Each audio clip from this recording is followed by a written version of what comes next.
हमारे प्यारे मित्रों, नमो नमः। संस्कृत गुरु मनीष सर के चैनल में आपका स्वागत है। यदि मेरा वीडियो अच्छा लगे तो उसे लाइक करिए, सब्सक्राइब करिए और वीडियो को पूरा अंत तक देखिए। बीच-बीच में कई मोटिवेशनल मैं स्पीच भी देता हूँ, ताकि आपके जीवन में उन्नति हो और आप उससे सीखें। जीवन का अनुभव अपना शेयर करता हूँ, ठीक? इसी बात पे एक बहुत अच्छा श्लोक मैं आपको बताने जा रहा हूँ, उसको ध्यान से सुनिए और विचार करिएगा उस पे। न कश्चित् कस्यचित् मित्रं न कश्चित् कस्यचित् रिपुः व्यवहारेण जायन्ते मित्राणि रिपुस्तथा। न कश्चित् कस्यचित् मित्रं, न कोई किसी का मित्र होता है, न कश्चित् कस्यचित् रिपुः, न कोई उसका शत्रु होता है। व्यवहारेण जायन्ते, व्यवहार से ही मित्र, मित्राणि रिपुस्तथा, व्यवहार से ही मित्र तथा शत्रु बनते हैं। इसलिए अपना व्यवहार अच्छा रखना चाहिए, एक दूसरे का सहयोग करना चाहिए। अब कक्षा 10 संस्कृत पाठ चतुर्थ पाठ। चतुर्थ पाठ किसका है? संस्कृत साहित्य लेखिका। संस्कृत साहित्य में लेखिकाओं का कितना योगदान है, उसे हम इस पाठ के माध्यम से बताएंगे कि जितना ऋषि लोग लिखते थे, उतना ही महिला भी तत्पर रहती थी अपने काव्य को, श्लोकों को लेके। ठीक, इसमें देखेंगे कि कितना योगदान है महिलाओं का। स्त्रियों का भी कई पहले तो नहीं देखा जाता था, अब स्त्रियां हर एक काम को कर सकती हैं, जितना पुरुष करते हैं उससे ज्यादा महिला करती हैं।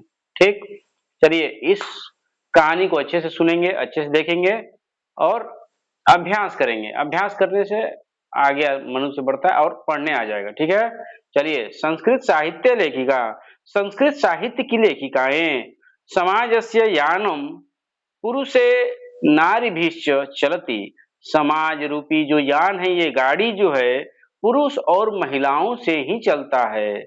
साहित्य अपि, साहित्य भी उभयो, यानी कि दोनों पुरुष और महिला, साहित्य में पुरुष और महिला समानम महत्वम, उनको क्या समान महत्व दिया गया है, पुरुष और महिला को।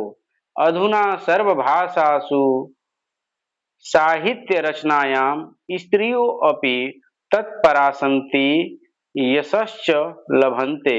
अधुना मतलब इस समय, सर्वभाषासु सभी भाषाओं में, साहित्य रचनाओं में, स्त्रियों अपि स्त्रियां भी तत्परा सन्ति तत्पर दिखाई देती हैं, यशश्च लभन्ते और बहुत सारे यश प्राप्त कर रही हैं, अच्छे अच्छे काव्य को लिख के, श्लोकों को लिख के।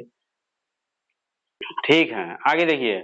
संस्कृत साहित्य, संस्कृत साहित्य की संस्कृत साहित्य प्राचीन कालादेव साहित्य समृद्धो योगदानम न्यूनाधिकम प्राप्यते। संस्कृत साहित्य में प्राचीन काल से ही साहित्य की समृद्धि में स्त्रियों का योगदान थोड़ा बहुत दिखाई देता है या प्राप्त होता है। अब आगे देखिए। पाठे अस्मिन् अति प्रसिद्धानां लेखिकानां एव चर्चा वर्तते। इस पाठ में अत्यंत प्रसिद्ध लेखिकाओं की ही चर्चा है। ठीक, ये न, जिससे साहित्य निधि, निधि मतलब खजाना होता है, साहित्य का जो खजाना है, पूर्णे तासाम योगदानम ज्ञायते, जो जिससे साहित्य के निधि खजाने की पूर्ति में उसका योगदान ज्ञात होता है। आगे देखिए। विपुला संस्कृत साहित्यम, विपुला मतलब कि बहुत अधिक, विशाल। ये जो संस्कृत साहित्य है बहुत विपुल है, विशाल है, इसीलिए विपुला लगाया है। विपुलम संस्कृत साहित्यम, विशाल संस्कृत साहित्य,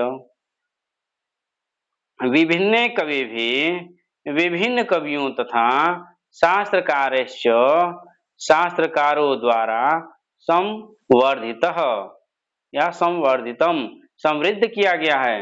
वैदिक कालाद वैदिक कालाद आभ्य आभ्यं हाँ देखिए इसको अलग अलग करिए। वैदिक कालात आरंभ वैदिक काल के आरंभ में शास्त्राणाम काव्यानांच रचने संरक्षणे च यथा पुरुषा दत्तचित्ता अभवन् तथैव स्त्रियो अपि दत्तावधानम प्राप्यन्ते। वैदिक काल के आरंभ से ही शास्त्रों तथा काव्यों की रचना में एवं संरक्षण करने में जितना पुरुष संलग्न रहते थे उतना ही स्त्रियां भी सहयोगिनी दिखती थी या दिखाई पड़ती थी। वैदिक युगे मंत्राणाम दर्शका न केवला ऋषयः प्रत्युत ऋषिका अपि सन्ति। वैदिक युग में मंत्रों में कुशल केवल ऋषि लोग ही नहीं अपितु उनकी पत्नियां भी कुशल दिखाई देती थी। अब आगे देखिए। ऋग्वेद चतुर्विंशति अथर्ववेदे च पंच ऋषिका। ऋग्वेद में 24 चतुर्विंशति यानी विंशति मतलब 20 चतुर यानी कि 4 यानी कि 24 ऋग्वेद में 24 और अथर्ववेद में 5 ऋषिकाएं यानी कि ऋषि पत्नियां मंत्र दर्शनत्यो निर्दिश्यन्ते यथा यमी। ऋषि पत्नियों की क्या बोला है कि ऋग्वेद में 24 और अथर्ववेद में 5 ऋषि जो पत्नियां थी ऋषियों की उनके मंत्र क्या करते हैं दिखाई देते हैं दर्शन यानी कि दिखाई देते हैं। जैसे अब उदाहरण में दिया गया है जैसे यथा मतलब जैसे यमी अपाला उर्वशी इंद्राणी वागाम्भृणी इत्यादयः।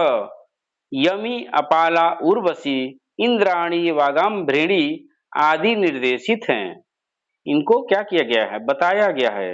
उसके बाद देखिए बृहदारण्यकोपनिषद याज्ञवल्क्य अस्य पत्नी मैत्रेयी। बृहदारण्यक उपनिषद में याज्ञवल्क्य की पत्नी जो मैत्रेयी हैं दार्शनिक रुचिमती वर्णितायाम याज्ञवल्क्य आत्मतत्त्वं शिक्षयति। मैत्रेयी की दार्शनिक सिद्धांत रुचि वर्णित है। ठीक है आगे देखते हैं।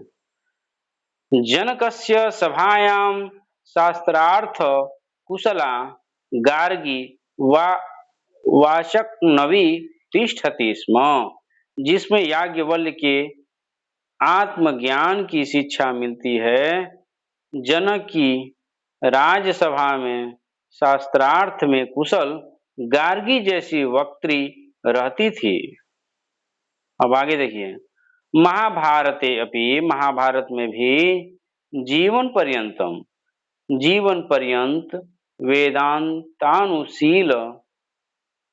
शीलन अपराया यानी कि वेदांत का ज्ञान रखने वाली अनेक सुलभया वर्णनम लभ्यते। अनेक स्त्रियों का सुलभ वर्णन प्राप्त होता है। चलिए आगे देखते हैं। लौकिक संस्कृत साहित्य प्रायेण 40 कवयित्रीणाम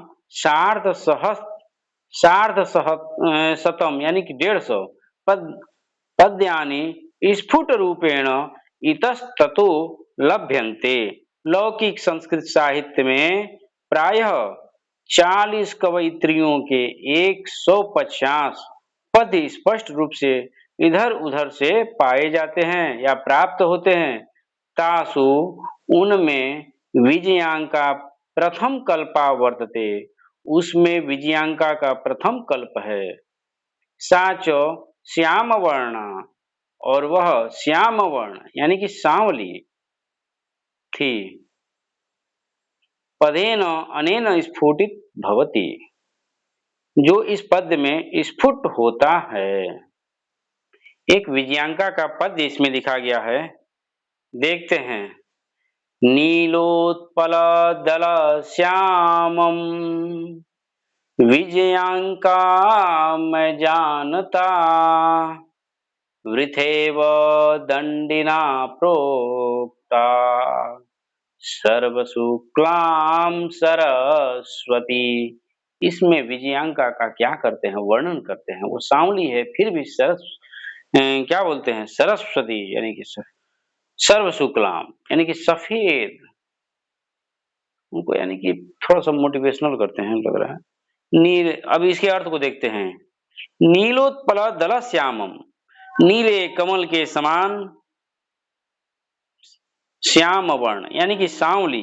विजयांका मैं जानता, विजयांका को न जानते हुए भी दंडी वृथेव दंडिना प्रोक्ता सर्वशुक्लाम सरस्वती, दंडी द्वारा सर्वशुक्ला सरस्वती व्यर्थ ही कहा गया।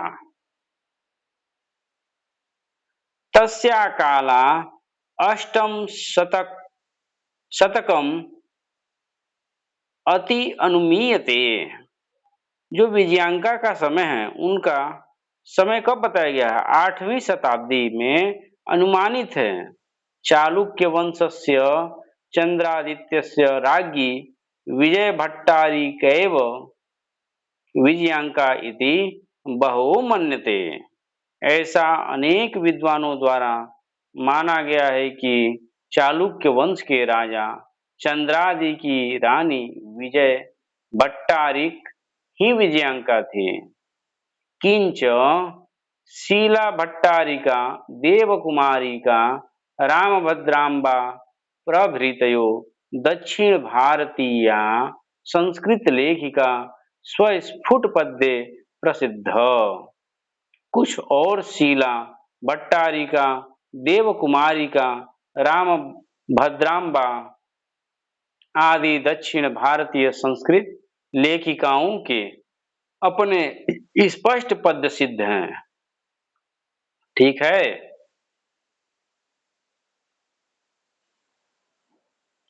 विजयनगर राजस्य नरेशा, विजयनगर राज्य के नरेश संस्कृत भाषा संरक्षणाय, संस्कृत भाषा के संरक्षण के लिए कृत प्रयास अथक प्रयास करते हुए आसन नीति विदितम एव, जितना प्रयास किया वह ज्ञात ही है। तेषाम अंतपुरे अपि संस्कृत रचना कुशला राज्ञयो भवनः।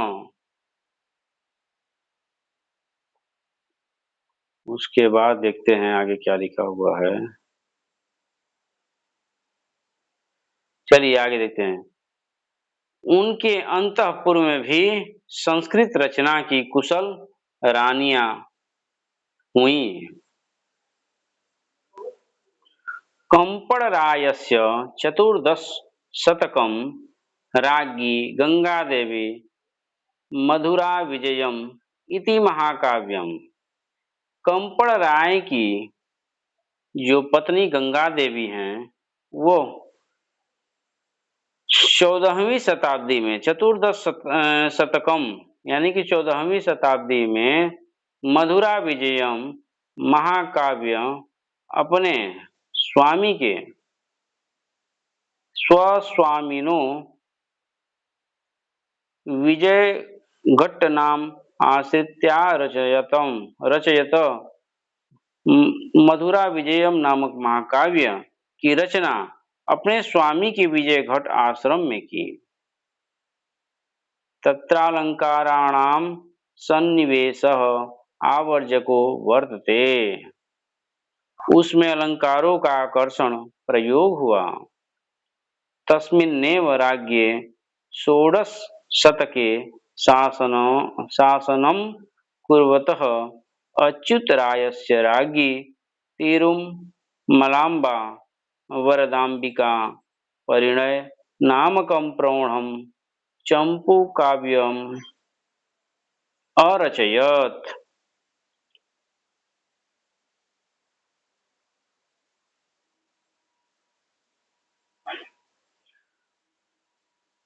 उनके ही राज्य में 16वीं शताब्दी में शासन करते हुए अच्युतराय की रानी तिरुमला ने वरदाम्बिका परिणय नामक विशाल चंपू काव्य, चंपू यानी कि चंपू नाटक होता है एक तरह का, चंपू मतलब नाटक काव्य,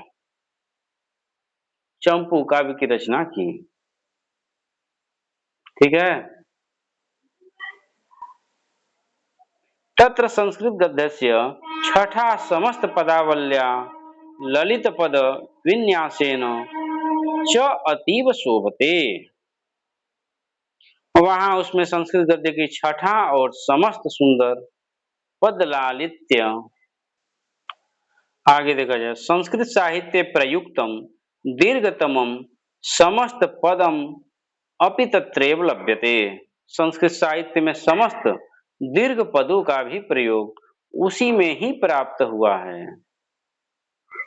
आधुनिक काले संस्कृत लेखिकासु पंडिता क्षमाराव 1890 से 1953 ईस्वी नामधेया विदुषी अतीव प्रसिद्धा। आधुनिक समय में संस्कृति लेखिकाओं में पंडिता क्षमाराव 1890 से 1953 ईस्वी में नाम की विदुषी अति प्रसिद्ध है। ठीक है। तया स्वपिता शंकर पांडु रंग पंडितस्य महतो विदुषो जीवन चरितम शंकर चरितम इति रचितम। उनके द्वारा अपने पिता शंकर पांडु रंग पंडित के महान विद्वतापूर्ण जीवन चरित का वर्णन शंकर परितम में रचित है। ठीक है। गांधी दर्शन प्रभाविता, गांधी जी के दर्शन से प्रभावित होकर के सा सत्याग्रह गीता, मीरा लहरी, कथा मुक्तावली, विचित्र परिषद यात्रा, ग्राम ज्योति इत्यादि अनेकान ग्रंथ गद्य पद्य ग्रंथान प्रणीतवती। ऐसा क्या किए, गांधी जी के दर्शन से प्रभावित होकर के उन्होंने सत्याग्रह गीता, मीरा लहरी, कथा मुक्तावली, विचित्र परिषद यात्रा, ग्राम ज्योति इत्यादि अनेक गद्य पद्य ग्रंथों की रचना की। वर्तमान काल में लेखन तासु कवयित्रीषु पुष्पादीक्षित, वनमाला, भवालकर, मिथिलेश कुमारी मिश्र प्रभृतयो अनुदीनम संस्कृत साहित्यम पूरयन्ति। वर्तमान काल में लेखन कार्य में लीन कवयित्रियों में पुष्पा दीक्षित, वनमाला, भवालकर, मिथिलेश कुमारी मिश्र आदि दिन प्रतिदिन संस्कृत साहित्य को पूर्ण कर रही है। यह पाठ खत्म हो गया संस्कृत साहित्य लेखिका। इसको आप यदि कहेंगे तो सेकेंड पार्ट भी इसका हम अभी लाएंगे। पहले मेरा क्या उद्देश्य है, पहले इसको संस्कृत से कर दें, उसके बाद केवल हिंदी लाएंगे और एग्जाम से पैटर्न, एग्जाम से जुड़ी, ताकि एक बार पढ़ने पे पूरा कहानी अपने माइंड में हो जाए। हम अपने स्टाइल से अपने अनुसार बना के आप देंगे। चलते हैं। आप लोग को हमारा वीडियो देख के अच्छा लगा होगा, लाइक करिए, सब्सक्राइब करिए। यदि वीडियो अच्छा लगे तो लाइक करिए, अच्छा ना लगे तो लाइक ना करिए, कोई बात नहीं। और यदि अच्छा लगे, यदि लगे कि आगे हमारे परीक्षा में हमारे परीक्षा को सफलता दिलाएगी, तो इसे लाइक करिए, सब्सक्राइब करिए और अपने मित्रों तक शेयर करिए और बेल आइकन को ज़रूर दबा दीजिए कि मेरा आने वाला वीडियो का जो नोटिफ़िकेशन है आपके आप तक चला जाएगा। जैसे बनाऊँगा वैसे आप तक पहुँच जाएगा। थैंक यू, धन्यवाद।